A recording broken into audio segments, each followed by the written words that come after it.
अस्सलाम वालेकुम ल्यूज़, मैं हारिस अज़मी प्रोफेशनल एस्ट्रोलॉजर आपकी खिदमत में हाजिर हूँ इस हफ्ते की एस्ट्रोलॉजिकल रिसर्चेज लेकर। ल्यूज़, ये वीडियो बड़ी इंपॉर्टेंट है आपके लिए, समझकर इसलिए चलने की ज़रूरत है कि रूलिंग प्लैनेट 12वें घर में है आपका, सूरज 12वें घर में। और मैं अब अनफॉर्चुनेटली तो नहीं कहता हूँ, पिछले कुछ अरसे से बड़ी अच्छी फॉर्मेशंस चल रही थी आपके लिए, बट अब आपका वीनस भी 12वें घर में आ जाएगा 4 जुलाई को। इवेंट्स अब तेज़ी से होंगे और समझने की ज़रूरत है। आई लव ल्यूज़ बिकॉज ये नंबर 1 नेचर के लोग हैं जो हालात को समझकर अपने अंदर तब्दीली लाने की सलाहियत रखते हैं, हमेशा बड़ा सोचते हैं, कुछ कर गुजरने का जज्बा, क्रिएटिव भी, इन्वेंटर टाइप के जो चीज़ों को ईजाद करते हैं एंड इस तरह के हमेशा अपनी स्किल्स को मैक्सिमम यूज़ करते हैं। अब उस मैक्सिमम यूज़ में मैं थोड़ा प्लैनेटरी पोजीशन पहले बयान कर दूं, फिर ल्यूज़ के हर ही शोबे को डिफ़ाइन करता हूं कि वो किन किन शोबों में, ज़िंदगी के किन किन शोबों में अरूज पकड़ने वाले हैं और कहाँ उनको अभी थमने, ठहरने या बैकफुट पर रहने की ज़रूरत है। मामला ये है कि 2 जुलाई को ग्रहण होगा और आपके रूलिंग प्लैनेट को होगा। जब भी रूलिंग प्लैनेट ग्रहण में जाएगा, ल्यूज़ के लिए इमोशनल वेरिएशंस आएंगी और ये वाइब्रेशन इन योर इमोशंस 2 जुलाई को एक्सपेक्ट की जा सकती हैं। वैसे इन्होंने शदीद होना था और लंबा चलना था, 8-10 दिन चलना था, लेकिन 4 जुलाई को वीनस आपके यहाँ 12th हाउस में आ जाने से किसी हद तक ये बैलेंस हो जाएंगी। लेकिन वीनस वहाँ खुद गुरूब है तो वो इसको बहुत ताकतवर अंदाज से बैलेंस नहीं कर पाएगा, लेकिन एक नॉमिनल अंदाज से इसे थोड़ा सा बैलेंस कर देगा। तो आपका जो मूड स्विंग है वो थोड़ा सा रिकवर हो जाएगा, लेकिन फिर भी आपको अपनी विल, अपने इरादे, अपनी मजबूती, अपने जज्बात की मजबूती और टॉलरेंस को दिखाना पड़ेगा, सब्र का मुजाहरा करना पड़ेगा। शादी के लिए ये टाइम बिल्कुल सही नहीं है। मैंने खबरें शुरू से ही उल्टी सुनाना शुरू कर दी, बट हकीकत है वीनस जब 12th हाउस में आ जाएगा तो प्रपोज करना नाकामी की वजह बन सकता है, या रिलेशनशिप कंसीव तो हो जाना लेकिन उसके रिजल्ट्स अच्छे ना आना, या फिर जिनकी बात तय पा गई है उसमें डिले आ जाना, या मंगनी का रफ़ा हो जाना, मतलब रुक जाना या ख़त्म हो जाना। दीज आर एक्सपेक्टेड थिंग्स जब भी वीनस 12वें घर में आता है। रोमानवी ज़िंदगी में, रिलेशनशिप सेक्टर्स में, स्पेशली ये जो लव रिलेशनशिप है, इन कमिटमेंट्स में भूचाल आता है, मनफी तब्दीली आती। सो ल्यूज़, इस सेक्टर में अब थोड़ा सा थम कर चलने की ज़रूरत है। That is the only sector जिसमें आपके इरादे भी कमज़ोर होंगे, जिसमें आपके जज्बात भी कमज़ोर होंगे, जिसमें आपकी लक भी वीक होगी। इन 3 वीकनेसेस के बावजूद अगर आपने रिलेशनशिप की तरफ डिसीजंस लिए तो फिर वो आप खुद अपने सलाहियतों से संभालेंगे। मुफ्त का जो फ्यूल हमें मुयस्सर होता है, लक का, इरादों का, जज्बात का, वो हमें मुयस्सर नहीं होगा। खुद कर लें, हार्डवर्क करके चीज़ों को संभाल लें, बट फ्री में जो नेचुरल फ्यूल होता है वो मुयस्सर नहीं। लेकिन अगली खबरें अब पॉजिटिव हैं। अगली खबरें क्या पॉजिटिव हैं कि मार्स आपके 12वें घर में था। 3 जुलाई को मार्स 12वें घर से निकलकर पहले घर में दाखिल हो जाएगा। तो तमाम वो ल्यूज़ जो हिजरत के इक़दामात कर रहे थे, बैरून मुल्क सेटलमेंट के इक़दामात कर रहे थे और कामयाब नहीं हो पा रहे थे, वो कामयाब हो पाएंगे। दोहरी शहरियत के लिए जिस तरह की डॉक्यूमेंटेशन की ज़रूरत थी, जिस तरह के रिसोर्सेज की ज़रूरत थी, वो मार्स के 1st हाउस में आने से अवेलेबल हो जाएगी। एंड ये तलू होना अब लंबे अरसे तक तलू रहेगा, क्योंकि ये सारी रोटेशन अब आपके लिए काफ़ी हद तक पॉजिटिव रहेगी।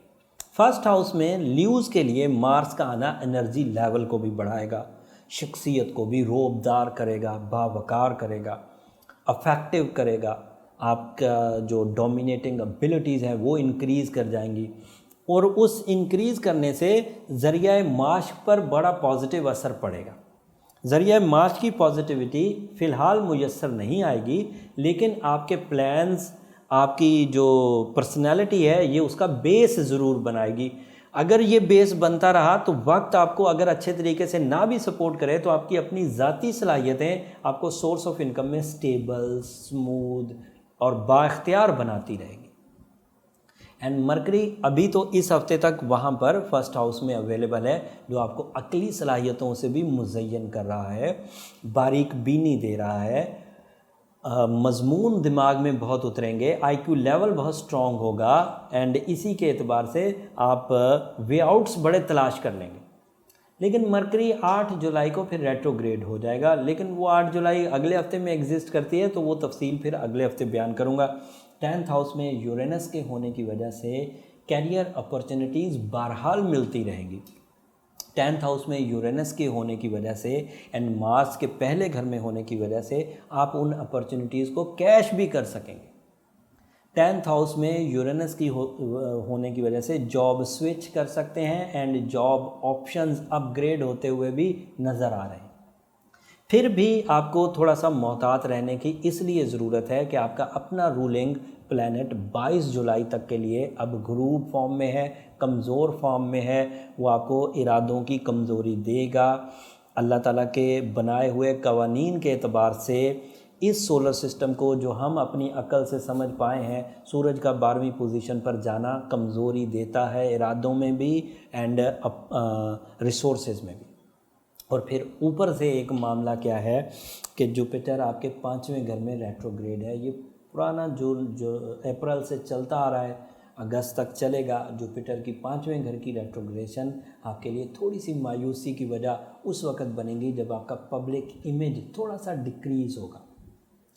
फिर आपके यहाँ सैटर्न 6ठे घर में रेट्रोग्रेड है, जिसकी वजह से जिस्मानी तवानाइयों में कमज़ोरी एक्सपेक्ट की जा सकती है।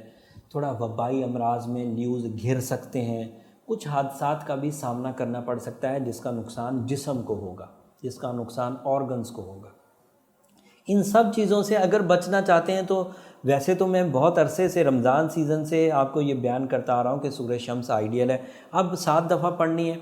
सफ़ेद रंग का सदका, आपका लकी कलर भी सफ़ेद है, आपका लकी डे जो है वो इतवार है, तो लेकिन सफ़ेद रंग का सदका जुम्मे को किया जाए तो वो ज़्यादा अच्छा रिज़ल्ट देता है, बहुत स्पिरिचुअल एडवांटेजेस मिलते हैं। सूरह शम्स अगर 7 दफ़ा पढ़ी जाएगी तो उससे भी खैर और बरकत स्ट्रॉन्गली आपकी ज़िंदगी में आएगी, और ये जो नेगेटिविटीज़ हैं इन्हें बहुत हद तक बैलेंस कर देगी, चाहे वो सन की कमज़ोरी हो, चाहे वो वीनस की कमज़ोरी हो, चाहे वो जुपिटर का रेट्रोग्रेशन हो, चाहे वो सैटर्न का रेट्रोग्रेशन हो, चाहे वो आने वाला मरकरी का रेट्रोग्रेशन हो, इन सब को बैलेंस कर देगी सूरह शम्स।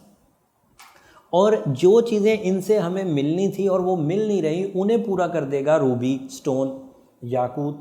उस याकूत के अगर 8 कैरेट पहने जाएं, 25 साल से 40 साल के अगर लोग याकूत के 8 कैरेट पहने, रूबी के 8 कैरेट पहने, तो हमें इतना फ्यूल मुयस्सर आ जाएगा जितना फ्यूल हमें वीनस से चाहिए था, जितना फ्यूल हमें सन सूरज यानी कि शम्स से चाहिए था, जितना फ्यूल हमें जुपिटर से चाहिए था, जितना फ्यूल हमें सैटर्न से चाहिए था, और वो दे नहीं रहे, तो हम वो आर्टिफिशियली अपना क्रिएट कर सकते हैं। उनका करीब करीब हम अपना क्रिएट कर लेंगे, उसके करीब करीब जितना का हमें वो देते थे उसके करीब करीब का हमें मिल जाएगा 8 कैरेट के रूबी से, अगर वो फाइन क्वालिटी का होगा तो।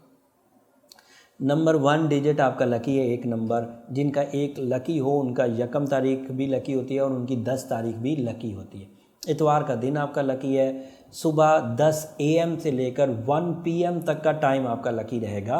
इस दौरान काम करना, मीटिंग्स करना, इनिशिएटिव्स लेना, बात का इजहार करना, ये सब अच्छा रहेगा। ये थोड़े से लक फैक्टर्स हैं। मैं कोशिश ये करता होता हूँ कि ये जो छोटी सी चीज़ें हैं, नंबर, कलर्स, ये बहुत नॉमिनल सी चीज़ें हैं। ये आप जर्नल जितने भी एस्ट्रोलॉजर्स हैं जो जंतरियाँ वंतरियाँ लिखते हैं, आप उनसे ये पूछ सकते हैं। But when you are expecting some special things, you know, professionalism का ये तकाजा है कि बड़ी ख़बरें दी जाए। ये छोटी छोटी खबरें तो आपको गली मोहल्ले के जो एस्ट्रोलॉजर्स होते हैं ये भी दे सकते हैं, इसलिए मैं वो ज़रा अवॉइड करता हूँ। वो मुनासिब नहीं लगता कि वीडियोस को ऐਵੇਂ खाम खा लंबा किया जाए, ये जर्नल सी वीडियो के, ये कलर, ये लकी, ये दिन, ये सब लोगों को या तो पता होता है या ये हर ही एस्ट्रोलॉजर बयान कर रहा होता है। तो मैं ज़रा स्पेशल चीज़ें बयान करने की कोशिश करता हूँ, एंड मैं ये एक्सपेक्ट भी करता हूँ कि ल्यूज़ कुछ स्पेशल सुनना चाहते हैं, वो जनरल चीज़ें नहीं चाहते, छोटी छोटी चीज़ें नहीं चाहते। उम्मीद करता हूँ कि मेरी ये दी हुई इन्फॉर्मेशन आपके इस हफ्ते के फ़ैसलों के लिए, अपनी खुशियों के हसूल के लिए, अपनी कामयाबियों के हसूल में काफ़ी मददगार साबित होगी। रिलेशनशिप की फ़ैसलों को अगर डिले कर दिया जाए तो इसमें कोई परेशानी की बात नहीं है, आइंदा कुछ दिनों में चीज़ें सेटल हो जानी हैं, लेकिन ऐसा ना हो कि जल्दबाजी में कोई नुकसान कर बैठे। इस इन्फॉर्मेशन को जब आप अपनी ज़िंदगी में इम्प्लीमेंट करें और छोटा से छोटा फ़ायदा भी अगर आपको हासिल हो जाए तो उस वक़्त मुझे अपनी दुआओं में ज़रूर याद रखिएगा और अल्लाह के हुजूर सजदाए शुक्र अदा करिएगा।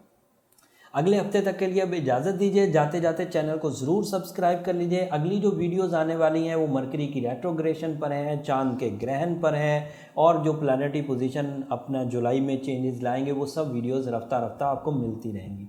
अगर फुल इन्फॉर्मेशन यकमुश्त चाहिए तो उसके लिए अपॉइंटमेंट्स के नंबर नीचे चलते रहते हैं, आप उन पर रब्ता करके अपनी फुल इन्फॉर्मेशन यकमुश्त हासिल कर सकते हैं। अल्लाह ने